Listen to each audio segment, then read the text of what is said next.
프랑스 철학자 블레스 파스칼은 인간은 생각하는 갈대라고 했습니다. 갈대처럼 연약하지만 생각할 수 있게 인간은 위대하다는 뜻입니다. 그러나 성경은 한 걸음 더 나아갑니다. 인간은 단지 생각하는 존재가 아니라 마음을 가진 존재라고 말합니다. 성경에서 마음은 단순한 감정의 자리가 아닙니다. 생각하고 판단하고 사랑하고 믿고 결단하는 존재의 중심입니다. 결국 사람의 삶은 마음이 결정합니다. 같은 현실을 만나도 어떤 사람은 절망하고 어떤 사람은 희망합니다. 같은 고난을 겪어도 어떤 사람은 원망하고 어떤 사람은 기도합니다. 그래서 성경은 언제나 인간의 문제를 행동보다 먼저 마음에서 찾습니다. 창세기 6장에서 하나님은 노아 시대를 바라보시며 탄식하십니다. 사람의 죄악이 세상에 가득하고 그의 마음의 생각의 모든 계획이 항상 악할 뿐임을 보시고 홍수 이후에도 하나님의 진단은 달라지지 않았습니다. 사람의 마음의 계획은 어려서부터 악함이라. 창세기는 인간의 역사를 마음의 역사로 읽습니다. 세상을 무너뜨린 것도 마음이었고 가인을 살인자로 만든 것도 마음이었으며 바벨탑을 쌓게 만든 것도 결국 인간의 마음이었습니다. 문명은 발전했지만 마음이 무너지면 세상도 함께 무너집니다. 오늘날 인공지능은 놀라운 속도로 발전하지만 인간의 마음은 여전히 불안과 탐욕, 두려움과 미움 속에서 흔들립니다. 시대는 달라졌지만 마음의 문제는 여전히 인간 존재의 가장 깊은 숙제로 남아 있습니다. 그런데 창세기 17장에 이르면 성경은 한 사람의 마음을 조용히 비춥니다. 바로 믿음의 조상 아브라함입니다. 99살이 된 아브라함에게 하나님은 말씀하십니다. 내년 이맘때에 사라가 아들을 낳을 것이다. 이미 그는 100세를 바라보는 노인이었고 사라는 생리가 끊어진 지 오래였습니다. 인간적으로는 불가능한 약속이었습니다. 그때 성경은 아브라함의 마음을 이렇게 기록합니다. 아브라함이 엎드려 웃으며 마음속으로 이르되 100세 된 사람이 어찌 자식을 낳을까? 사라는 90세니 어찌 출산하리요?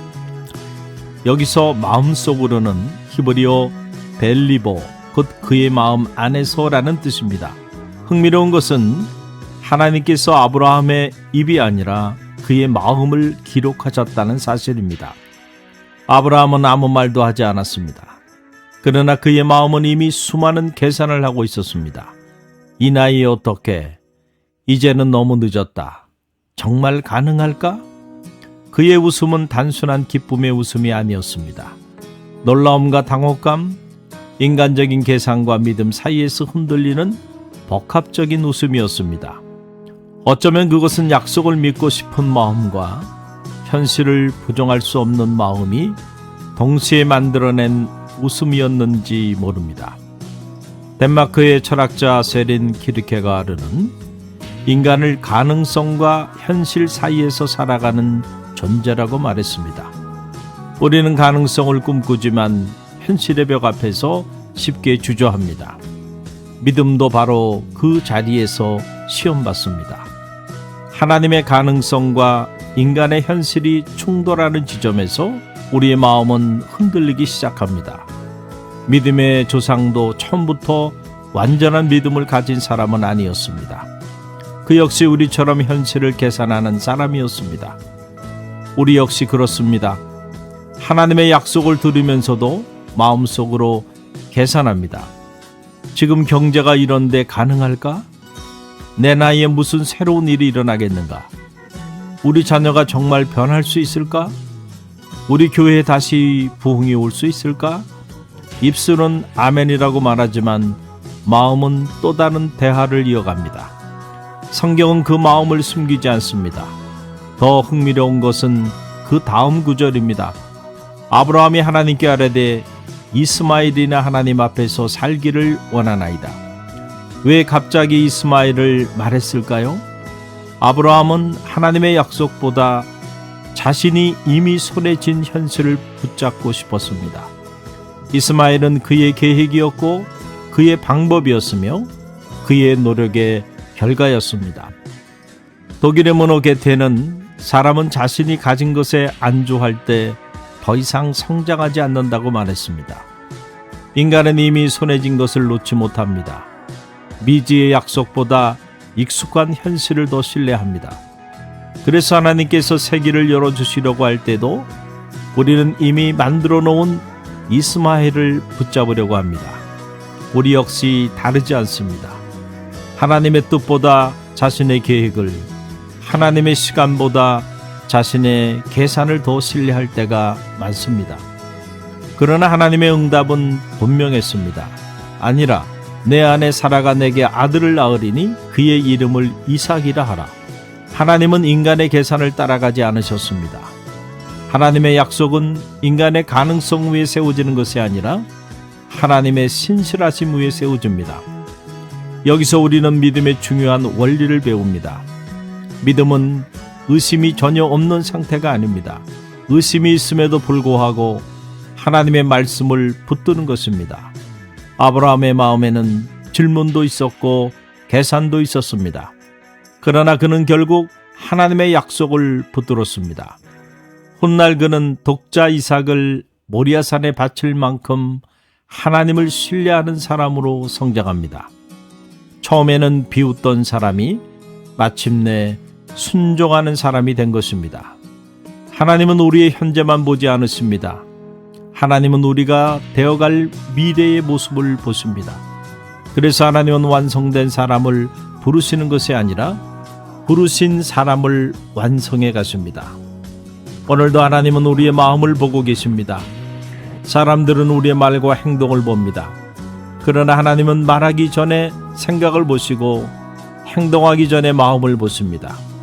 그래서 신앙의 출발점은 겉모습을 꾸미는 데 있지 않습니다. 마음을 하나님 앞에 정직하게 드리는 데 있습니다. 혹시 우리의 마음에도 아브라함처럼 웃음과 의심이 함께 있지는 않은가? 혹시 하나님의 약속보다 이스마엘을 더 붙잡고 살아가고 있지는 않은가? 그렇다고 낙심할 필요는 없습니다. 아브라함도 그러했기 때문입니다. 하나님은 흔들리는 마음을 버리지 않으셨습니다. 오히려 그의 마음을 붙드시고 믿음으로 빚어가셨습니다. 창세기는 타락한 마음으로 시작하지만 하나님께 붙들린 마음으로 나아갑니다. 그 변화의 중심에는 언제나 하나님의 은혜가 있습니다. 오늘도 하나님은 우리에게 말씀하십니다. 계산하지 말고 믿어라. 내 가능성을 보지 말고 나의 약속을 바라보아라. 믿음은 현실을 부정하는 낙관주의가 아닙니다. 현실보다 하나님을 더 크게 바라보는 시선입니다. 아브라함은 처음에는 마음속으로 비웃었습니다.